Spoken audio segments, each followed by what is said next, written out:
Hello everyone, जय Shri Ram. Welcome back to my YouTube channel.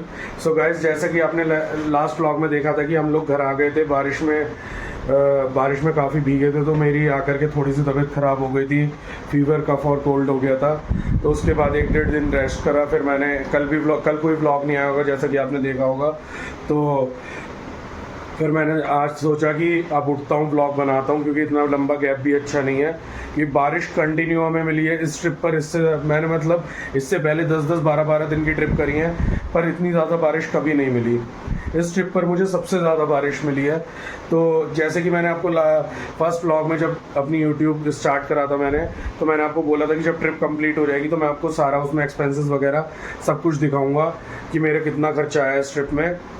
तो start करते हैं। मेरे इसमें 2-3 पॉइंट्स भी हैं, मुझे ब्लॉग्स के रिगार्डिंग भी बात करनी है आपसे, और आपको एक्सपेंसेस भी बताने हैं। तो एक्सपेंसेस स्टार्ट करते हैं पहले कि मेरा होटल में कितना खर्चा आया। मेरा होटल में टोटल मेरे 5 नाइट के स्टे रहे, तो मेरा टोटल होटल में 5600 का खर्चा आया। जैसे कि मैंने आपको फर्स्ट स्टे दिखाया था, फर्स्ट स्टे सीतापुर में था मेरा, जिसमें मेरे 1200 रुपये का रूम पड़ा था, hotel Blue Pine. Then second stay मैंने कैंप में करा था, टेंट में। वहाँ पर मेरे को टेंट पड़ा 800 रुपये का। वो 3 पर्सनस का टेंट था, वैसे 500 रुपये पर पर्सन मांगते हैं। मैंने बार्गेन करके, और मेरे पहले से भी नॉन थे वो, तो मैंने 800 रुपये करवा लिया था। बाकी फिर मेरा थर्ड स्टे हुआ वापस आकर के ट्रैक से, जब वापस आया सीतापुर में, तो वो भी मेरे को 1200 रुपया पड़ा है होटल ब्लू पाइन में। क्योंकि वहाँ पर कोई भी 1500-2000 से कम का डबल बेडरूम नहीं दे रहा है। मैं वहाँ पर 6 से 7 बार रुक चुका हूँ, तो इस वजह से उन्होंने मेरे को वो 1200 रुपये का दे दिया।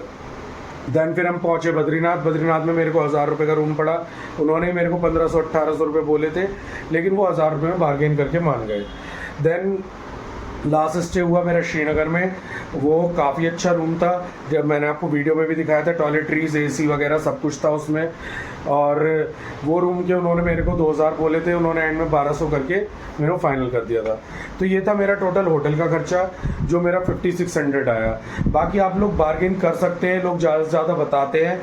और रिक्वेस्ट मेरी अभी फ़िलहाल यही है कि आप लोग अभी यात्रा ना करें। यात्रा पर बहुत ज़्यादा रश है। तुंगनाथ में कई किलोमीटर का जाम है, कई घंटे जाम लगा हुआ है। केदारनाथ में बहुत बुरी हालत है, लोगों को स्टे की फैसिलिटी नहीं मिल रही है, स्नोफॉल हो रही है। और मैं ये कहूँगा, अगर आप लोग जा भी रहे हैं तो बच्चों को और बुज़ुर्गों को ना ले करके जाएँ। जैसा कि मेरे काफ़ी नोन है वहाँ पर, उन्होंने मुझे बताया कि काफ़ी बहुत बुरी हालत है और लोगों को ऑक्सीजन की कमी फील हो रही है, हार्ट में प्रॉब्लम हो रही है। तो प्लीज़ अभी जाना अवॉइड करें कुछ टाइम के लिए। उसके बाद थोड़े टाइम बाद आप देख सकते हैं, थोड़े टाइम बाद मौसम भी अच्छा हो जाएगा और यात्रा भी थोड़ी हल्की हो जाएगी, ताकि आपके दर्शन अच्छे हैं। फ्यूल की, तो फ्यूल मेरा टोटल लगा है 4050 रुपीज़ का, जिसमें बाइक चली है अराउंड 1400 किलोमीटर लमसम। बिकॉज जब मैं घर पहुंचने वाला था उससे थोड़ी देर पहले मैंने देखा था कि मेरी बाइक का किलोमीटर 1300, जो मैंने ट्रिप ज़ीरो करके यहाँ से चला था, 1397 समथिंग थी। तो टोटल मेरा फ्यूल लगा 4050 रुपीज़ का लगा। उसके बाद बात करते हैं खाने वगैरह की। खाने वगैरह में हमारा लगा है 6 से 7 हज़ार मान लो, या लास्ट 6 हज़ार मान लो। बिकॉज हमारा केदारनाथ में खाने का ज़्यादा लगा। खाने का केदारनाथ में ट्रैक करके ऊपर गए, फिर स्टे करा, फिर वापस आए, तो 3 से 4 हज़ार हमारा वहाँ पर लग गया। तो खाना ऑल ओवर जगह मैंने वहीं खाया है जो मैंने आपको ब्लॉग्स में दिखाया है। अच्छा था, टेस्टी था काफ़ी। तो मतलब ये सब चीज़ें थी। टोटल जो हमारा खर्चा आया इस ट्रिप में 2 जनों का, वो आया 17 से 18 हज़ार, जिसमें 9650 रुपये हमारा पेट्रोल का हो गया, पेट्रोल और स्टे का हो गया।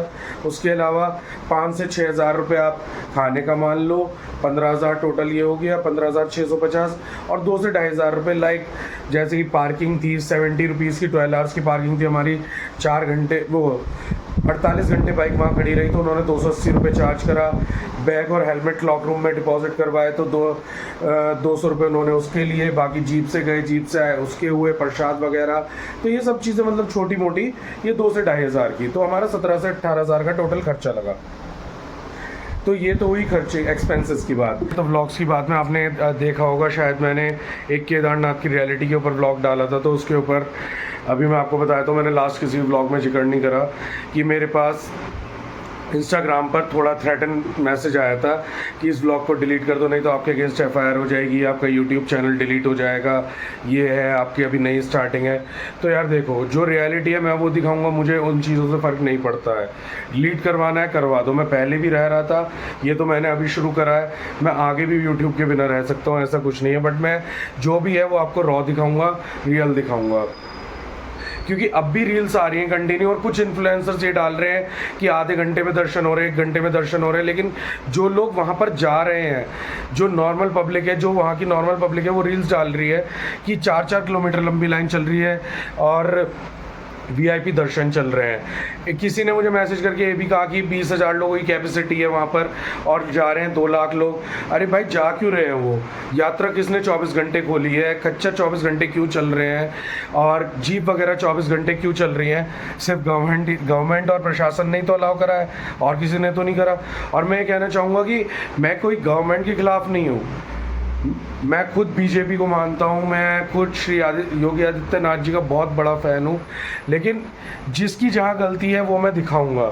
तो ये मेरा पॉइंट था, क्योंकि पहले जो खच्चर थे वो रात में नहीं चलते थे, जीप नहीं चलती थी, यात्रा बंद रहती थी, तो ये सब किसने अलाउ करा? ऊपर से इन लोगों ने फर्स्ट प्रॉमिस करा था कि 15 दिन वीआईपी दर्शन नहीं होंगे, फिर वही रिपीट हो रहा है कि 15 वीआईपी दर्शन कंटिन्यू चल रहे हैं, लोग परेशान हो रहे हैं।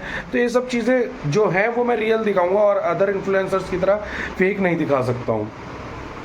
तो ये उस व्लॉग की बात थी। आप लोग प्लीज़ कमेंट करना ज़रूर कि मैं इस व्लॉग को डिलीट करूँ या रहने दूँ, क्योंकि मेरा आप लोगों से कंसर्न है। आप लोग मुझे देखते हो, आप लोग मुझे बनाओगे जो बनाओगे, तो आप लोग बताओगे कि मैं इस व्लॉग को डिलीट करूं या ऐसे ही रहने दूं। मैसेज मेरा कितना आया, और जो व्लॉग्स के रिगार्डिंग बात थी। अब मुझे थर्ड बात करनी है, जो लास्ट है, व्लॉग को ज़्यादा लंबा खींचूंगा नहीं, कि मैं जानना चाहता हूँ, मेरा जैसे कि चैनल है, ट्रैवलिंग का चैनल है, ट्रैवल विद अभिषेक UP14। तो अभी मेरे को नेक्स्ट ट्रिप करने में 5 से 6 दिन लगेंगे, क्योंकि लोगों ने कंप्लेंट भी करी है कि वीडियो क्लैरिटी नहीं आ रही है, वॉइस अच्छी नहीं आ रही है, वीडियो एडिटिंग। देखो भाई यार, कोई भी पेट से सीख करके नहीं आता, ऊपर से सीख करके नहीं आता। हम कोई जॉब भी ज्वाइन करते हैं अगर, तो उसके लिए भी हमें टाइम लगता है, हम ट्रेनिंग वगैरह लेते हैं, जो हमारे कलीग्स होते हैं उनसे समझते हैं। तो मैं कर रहा हूँ, आगे आगे धीरे धीरे आपको with in a month editing भी अच्छी मिलेगी, वॉइस क्लैरिटी भी अच्छी मिलेगी, मैं गैजेट्स भी अपग्रेड कर रहा हूँ। तो मैं ये पूछना चाहता हूँ कि मैं 5-6 दिन के अंदर नई ट्रिप बनाने जा रहा हूँ। उससे पहले क्या आप लोग चाहते हैं कि मैं डेली व्लॉग्स में कंटिन्यू करूँ, मतलब डेली अपनी लाइफ दिखाऊँ, या फिर डायरेक्ट जब ट्रिप हो तब दिखाऊँ?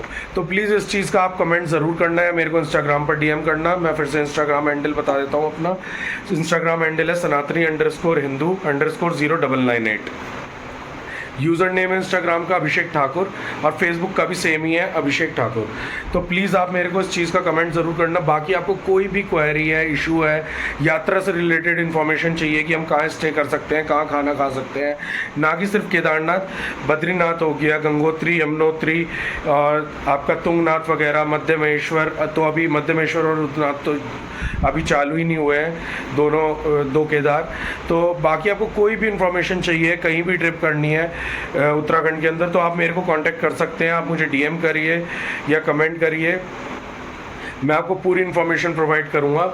मैं आपको DM में अपना नंबर भी शेयर कर दूंगा, आप मेरे से कांटेक्ट करके भी पूछ सकते हैं कि कहाँ स्टे कर सकते हैं। बाकी आप प्लीज़ मेरे को कमेंट करके ज़रूर बताइएगा 2 बातों का, कि मुझे वो व्लॉग केदारनाथ वाला डिलीट करना चाहिए या नहीं करना चाहिए, और दूसरा मुझे कि आगे मैं कल से डेली व्लॉग्स डालूं या फिर डायरेक्टली जब मैं ट्रिप करूं तब डालूं। चलो, तो अब इस व्लॉग को यहीं एंड करते हैं, लंबा नहीं करते हैं। बाकी आपको जो भी क्वेरी हो आप मेरे को कमेंट करिएगा, DM करिएगा। ओके, चलो, जय श्री राम। इस व्लॉग को यहीं एंड करते हैं।